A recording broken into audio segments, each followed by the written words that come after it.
Barusan kita mendengar jawaban dari termohon atas permohonan pra-peradilan kami, yang kemudian langsung kami tanggapi secara lisan tadi, yang kemudian ditanggapi lagi secara duplik, yang pada pokoknya hanya mengatakan kami tetap pada jawaban kami.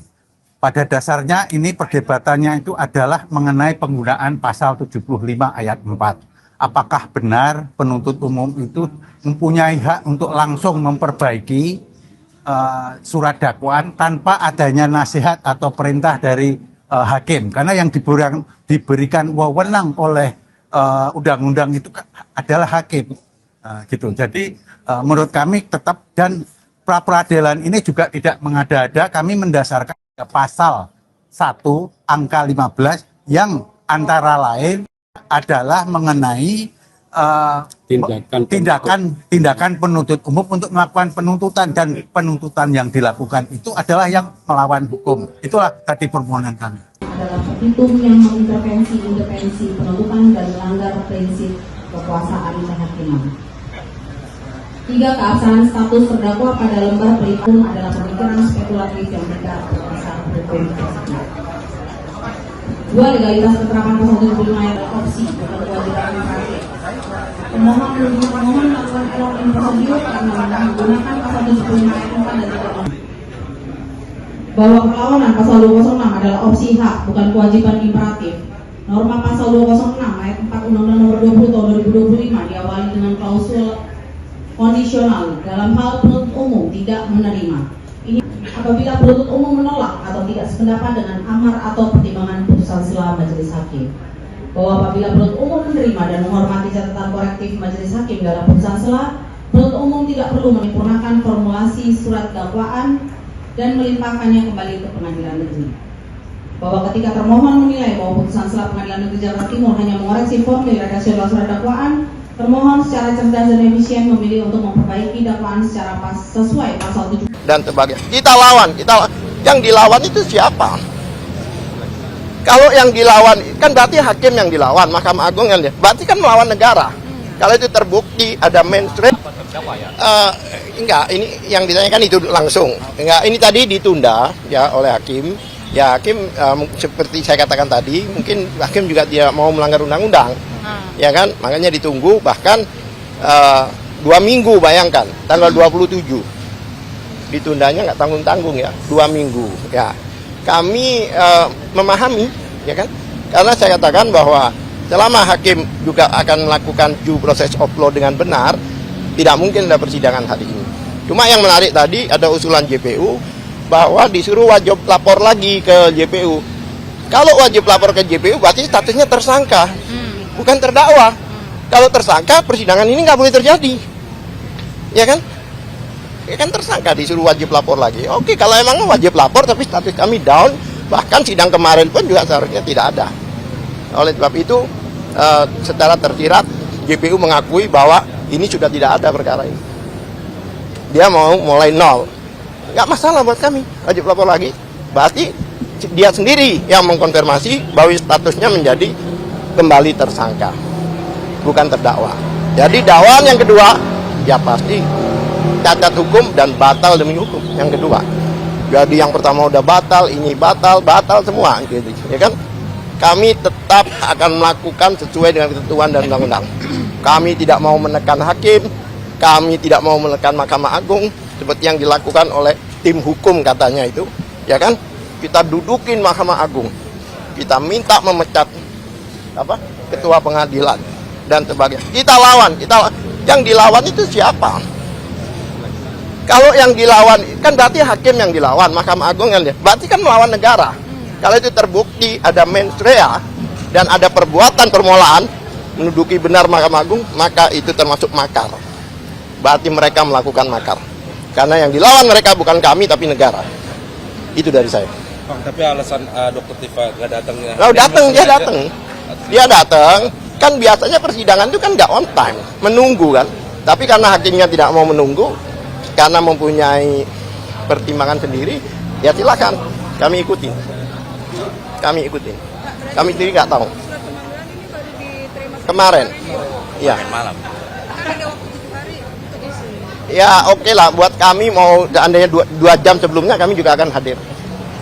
Kami ini memang niat mau melakukan berbuat sesuatu untuk bangsa dan negara.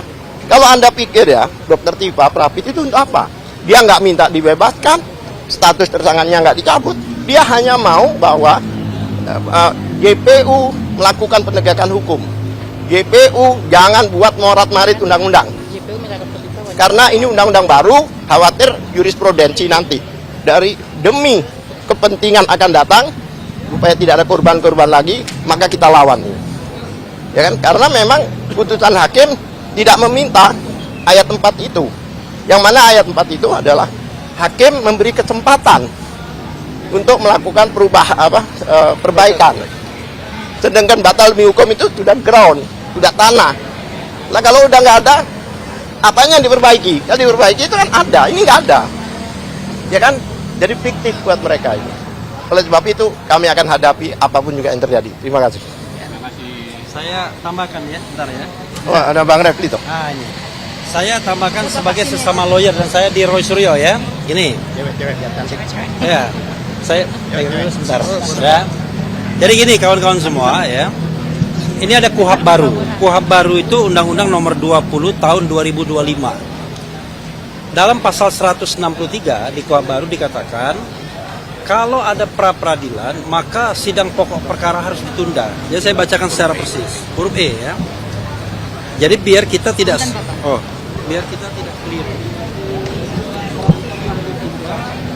Ayat 1 huruf E. Acara pemeriksaan pra-peradilan ditentukan sebagai berikut. E. Selama pemeriksaan sebagaimana dimaksud dalam huruf C belum selesai, pemeriksaan pokok perkara di pengadilan tidak dapat diselenggarakan.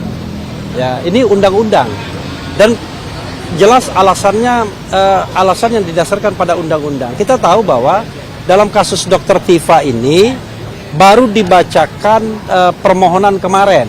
Hari ini jadwalnya jawaban termohon.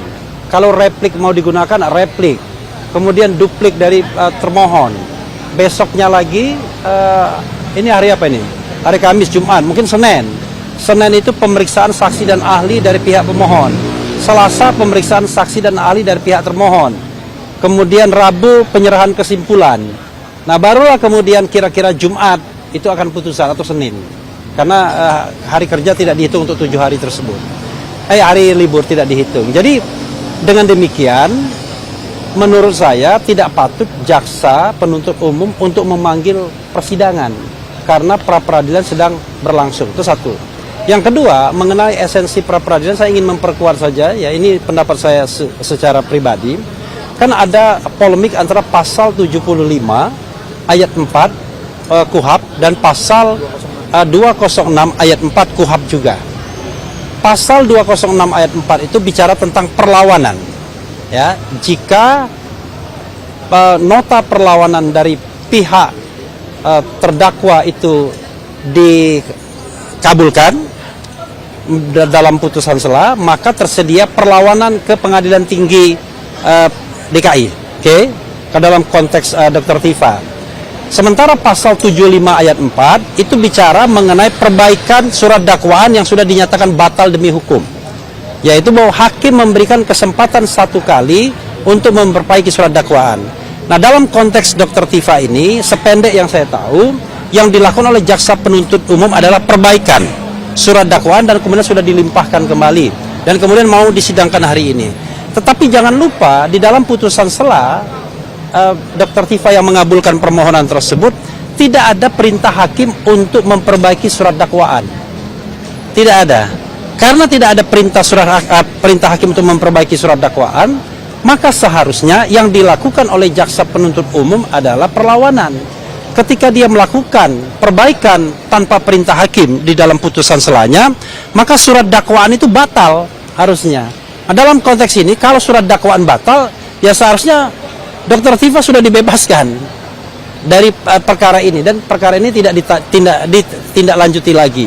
Tetapi kita tidak tahu nanti sikap hakim, maka kemudian disampaikan ke hakim pra-peradilan. Saya tidak tahu apakah hakim pra-peradilan akan mengabulkan permohonan atau tidak, tetapi ground atau dasar untuk menyampaikan hal tersebut menurut saya benar. Itu ya.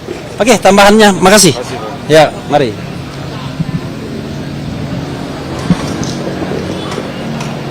Pak Refli. Silakan.